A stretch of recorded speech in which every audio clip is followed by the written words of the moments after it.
Asian games की shooting स्पर्धा में देश को सिल्वर मेडल दिलाने वाले दीपक कुमार का आज फरीदाबाद में गर्मजोशी से स्वागत किया गया। दीपक कुमार रविंद्र फागना स्पोर्ट्स फाउंडेशन, नगर निगम फरीदाबाद और भारतीय खाद्य निगम फरीदाबाद का दौरा किया, जहां उनका विधिवत स्वागत किया गया। दीपक कुमार ने एमसीएफ कमिश्नर यशपाल यादव से मुलाकात कर स्पोर्ट्स को लेकर विधिवत चर्चा किया। तत्पश्चात भारतीय खाद्य निगम पहुंचे, जहां उक्त संस्थान के मंडल प्रबंधक अंकुर वत्स और अन्य अधिकारियों ने दीपक कुमार का स्वागत कर उनके हाथों पौधारोपण कराया। स्पोर्ट्स को बढ़ावा देने और युवाओं को लेकर दीपक कुमार ने जो कुछ कहा, आप भी सुनिए। दीपक कुमार जी से बात करेंगे। सर, आज फरीदाबाद में आपका आगमन, और मुझे लगता है कि ऐसे समय में जब ओलंपिक का दौर है, मुझे लगता है कि काफ़ी खिलाड़ियों और यहाँ पे मान सम्मान की बात चल रही है। कई ऐसे होनहार खिलाड़ी है जो देश का नाम रोशन कर रहे हैं। ऐसे में आपका मैसेज और फरीदाबाद के जो लवर्स हैं उनके लिए क्या कहेंगे? देखिए, जैसा आपने कहा कि भारत देश प्रतिभाओं से भरा हुआ है और अनेकों खिलाड़ियों ने पूर्व में भी भारत का नाम रोशन किया है, और आज अभी ओलंपिक समापन हुआ है, तो इसमें भी अगर भारत की प्रतिभाओं ने जो कार्य किया है वो बहुत ही ज़्यादा सराहनीय है।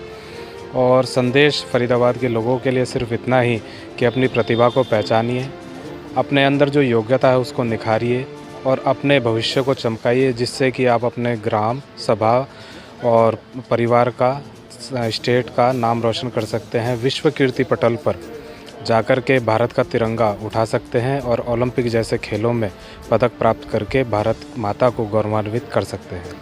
मुझे लगता है कि एक अच्छा तजुर्बा है, काफ़ी समय से आप माहिर हैं अपने फील्ड में, और ऐसे फ़िलहाल में अपने वहाँ से 4 जो खिलाड़ी हैं देश के तरफ से प्रतिनिधित्व कर रहे थे। मुझे लगता है कि इस बार जो वहाँ मैच हुए हैं ओलंपिक में, आपके अपने शूटिंग के जो खिलाड़ी हैं उनका क्या रहा, क्या आपका प्रतिक्रिया होगा? देखिए, जो शूटिंग की तरफ से जो हरियाणा से खिलाड़ी गए थे, उन्होंने अपनी तरफ से अच्छा प्रदर्शन किया। हम थोड़ा सा दुर्भाग्यपूर्ण स्थिति कह सकते हैं कि ओलंपिक में भारत के लिए पदक नहीं ला पाए, परंतु उन्होंने पूर्व में भी एशियन गेम्स, कॉमनवेल्थ गेम्स वगैरह में, वर्ल्ड चैम्पियनशिप वगैरह में हरियाणा का नाम रोशन किया है, और मुझे पूर्ण विश्वास है कि भविष्य में भी ऐसे ही वो अपने कीर्तिमान को स्थापित करते रहेंगे और भारत की झोली में अनेकों पदक डालते रहेंगे।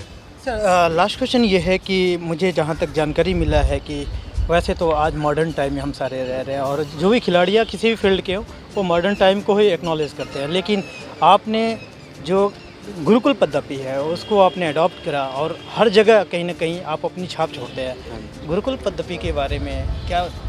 देखिए, आज समाज में देखेंगे तो चारों तरफ आपको पैसा कमाने की मशीन के रूप में बहुत सारे लड़के और लड़कियां मिलेंगे।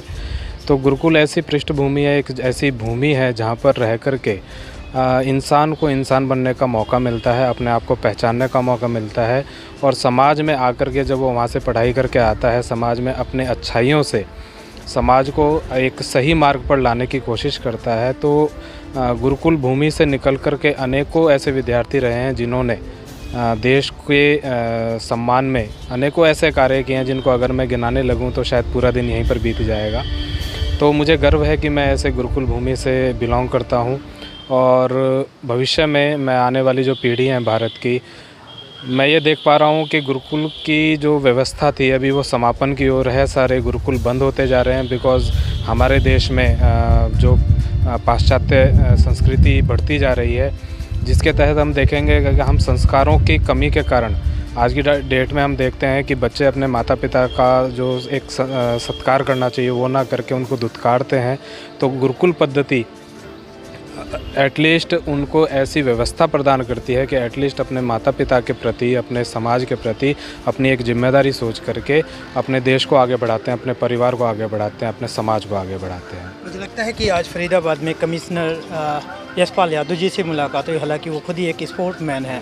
कुछ चर्चा हुई आप लोगों की, और क्या फरीदाबाद के लिए कुछ करने वाले हैं आप लोग? हाँ, देखिए, कमिश्नर सर से मुलाकात हुई, उन्होंने बड़े ही अच्छे तरीके से आदर सत्कार किया, और भविष्य में वो सेक्टर 3 में आई थिंक एक स्पोर्ट्स कॉम्प्लेक्स है जिसके जीर्णोद्धार के विषय में वो बात कर रहे थे, और आई थिंक जो उनका एक निश्चय है वो परिपूर्ण होगा, और फरीदाबाद के लोगों के लिए एक अच्छी व्यवस्था वो अपने जाने से पहले यहाँ पर दे कर के जाएंगे, जिससे कि यहाँ से तैयार होकर के बच्चे विश्व कीर्ति पटल पर नाम रोशन कर पाएंगे। स्पोर्ट प्रेमियों के लिए क्या कहना होगा? स्पोर्ट प्रेमी के लिए यही कहना चाहूँगा कि गलती ना कर बैठना दोस्तों अपनी काबिलियत भूल जाने की। गलती ना कर बैठना दोस्तों अपनी काबिलियत भूल जाने की, वरना नौबत आ सकती है अपनी इज्जत लुटाने की। ठोक सीना दहाड़ के कहना हाँ मैं कर सकता हूँ, तो फिर क्यों कोशिश करूँ मैं किस्मत को मनाने की, तो फिर क्यों कोशिश करूँ मैं किस्मत को मनाने की। इन्हीं पंक्तियों से मेरा संदेश यही है कि अपनी काबिलियत को पहचानिए और अपने ग्राम समाज का नाम रोशन कीजिए।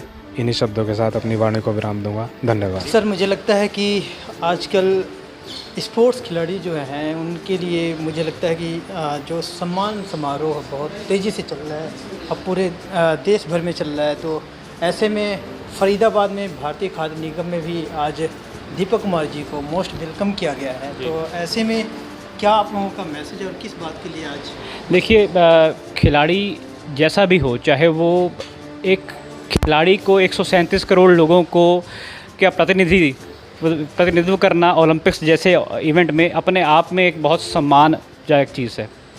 शायद चाहे भारतीय खाद्य निगम फरीदाबाद हो या कोई भी और ऑर्गेनाइजेशन हो, हम ऐसे खिलाड़ियों की हमेशा से हम इनके कृतज्ञ रहेंगे, क्योंकि जो काम ये कर रहे हैं वो उस लेवल पर इंडिया में कभी काम उस तरह से हुआ नहीं है। हम लोगों को हमेशा सिखाया जाता है कि पढ़ाई कर लो, पढ़ लो, अच्छे बन जाओ, पर ये एक इवेंट है, ये एक जिम्मेदारियां हैं हमारी जो खेल के प्रति हम सब लोगों की होनी चाहिए। और दीपक कुमार जी जैसे खिलाड़ी जो भारत को एक हाईएस्ट लेवल पे रिप्रेजेंट कर रहे हैं, हम इनको जितना भी थैंक यू बोल दें, हम इनका जितना भी सम्मान कर दें, शायद कम ही रहेगा। हम उस लेवल को सोच ही नहीं सकते जितना उन लोगों ने आज मुझे बता रहे थे कि भाई 19 साल हो गए इनको प्रैक्टिस करते हुए। 19 साल तक एक ही इवेंट को खेलते रहना, उसके लिए प्रतिनिधि करना, उसकी कंपटीशन की तैयारी करना अपने आप में शायद एक सम्मानजनक चीज़ है। मैंने जो आज किया या हम लोगों ने जो आज करने की इनकी कोशिश भी कर रहे हैं, उसके आगे बहुत छोटी सी चीज़ है। वो तो सिर्फ हमारी एक छोटी सी कोशिश है कि हम खिलाड़ियों को प्रोत्साहन दे सकें, हम ये कह सकें कि भाई हम आपके लिए बैठे हैं।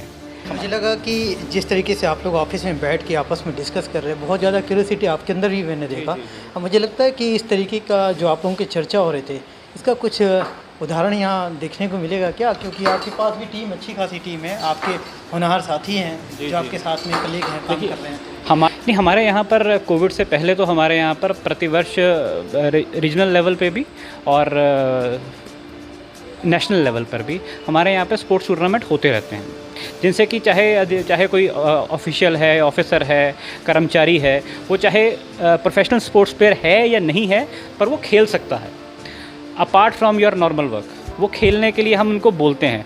अब उसमें कुछ लोग हमें दिख जाते हैं कि अच्छा है, जैसे कुछ लोग एथलेटिक्स में बहुत अच्छा किए। पीछे मुझे एक लड़का मिला करनाल का, वो बहुत बढ़िया खेलता था, बहुत तेज़ भाग रहा था।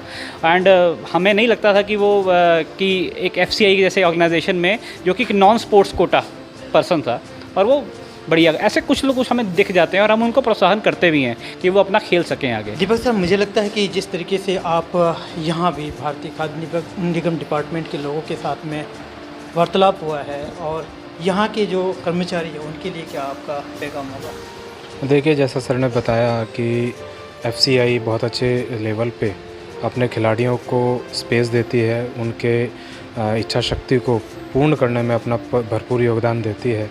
तो जो यहाँ के कर्मचारी हैं उनके पास में ऐसे सर हों जो उनको स्पेस देने के लिए तैयार खड़े हों, तो उनसे अनुरोध यही है कि अपनी योग्यता को पहचानिए और अपनी प्रतिभा को आगे बढ़ाइए, जिससे कि आप भारतीय खाद्य निगम का नाम रोशन करें, अपने देश का नाम रोशन करें। देश दुनिया की हर लेटेस्ट खबर देखने के लिए सब्सक्राइब करें हमारे चैनल PNN को, और साथ ही बेल आइकन दबाना ना भूलें।